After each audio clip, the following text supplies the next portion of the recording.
My name is Eleanor Hayes. I am 79 years old. I live with my only son, Mark, and his wife, Laura.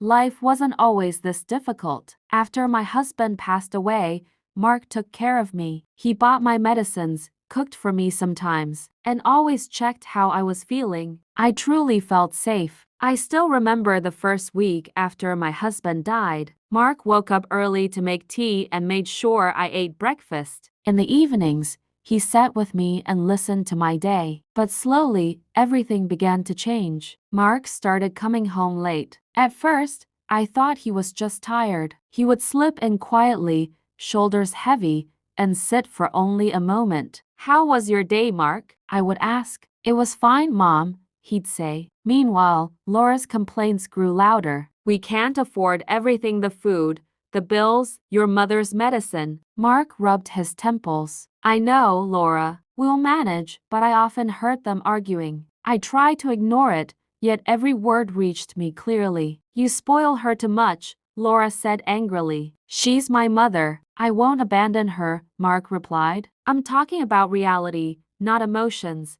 she snapped. I held my blanket tightly and stayed silent. I never wanted to be a burden. Some nights I lay awake listening to their voices and footsteps as the house grew colder around me. Days passed. Laura barely spoke to me, and when she did, it was only to complain or command. Mark no longer asked about my day. I ate alone, my hands trembling. Some mornings I tried to pour tea, but my hands shook and it spilled. Laura sighed loudly from the kitchen. I froze, pretending nothing happened.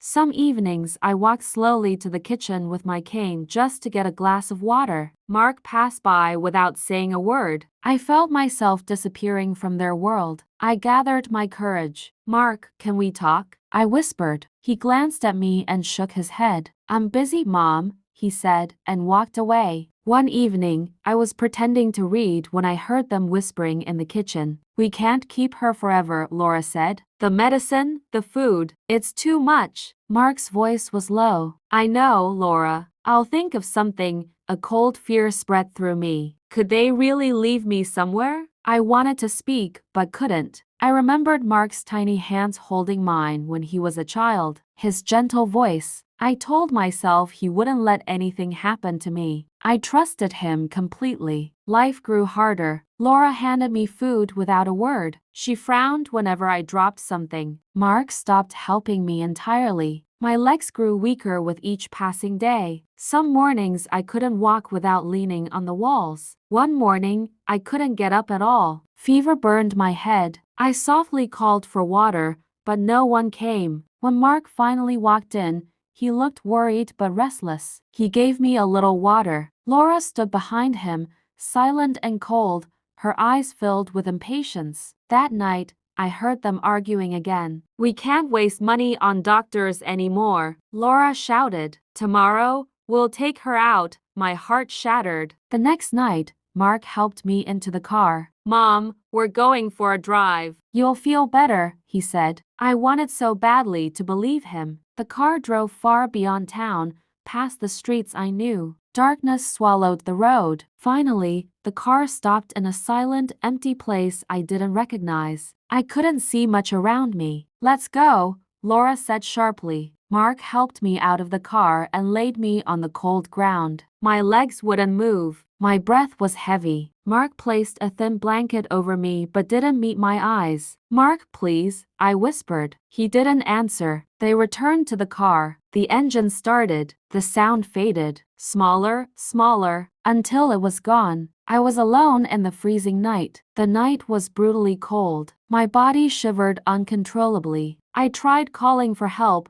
but my voice was too weak. The wind swallowed every sound. My hands trembled as I tried to move. The ground was hard beneath me. I stayed awake the whole night, listening only to insects and the distant rustle of wind. At sunrise, I heard footsteps approaching. A man's voice called gently, "Ma'am, Are you all right? I slowly opened my eyes. A tall man leaned over me and offered water from his bottle. He quickly pulled out his phone. Don't worry, he said. I'm calling the police now. Soon, officers arrived. They lifted me gently and rushed me to the hospital. I stayed there many days, slowly gaining strength again. The police asked about my family. I told them everything, but I didn't want Mark punished. Despite everything, I still loved him. When I finally grew strong enough, they moved me to an old age home. At first, fear wrapped around me. I thought I would be lonely all over again. But I met others like me, some laughing,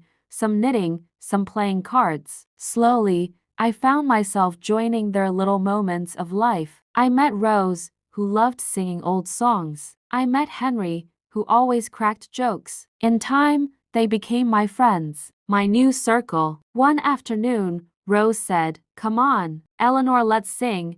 I laughed and told her I hadn't sung in years. Then today we start again, she smiled. So I sang. My voice trembled at first, then grew warm. For the first time in so many years, I felt alive again, truly alive. I walked slowly through the garden, letting the sun touch my face. I shared stories with new friends, and sometimes I even laughed. For the first time in years, I felt like I belonged somewhere. This place, these people, they filled the empty spaces in my heart. Sometimes I still think of Mark. I pray for him. A mother's heart never truly stops loving no matter what happens. But I have stopped waiting for him. Here, I found people who care, strangers who became family without needing anything from me. My life didn't end the night I was abandoned. It began again. Even at 79, I can say this much: I am no longer alone.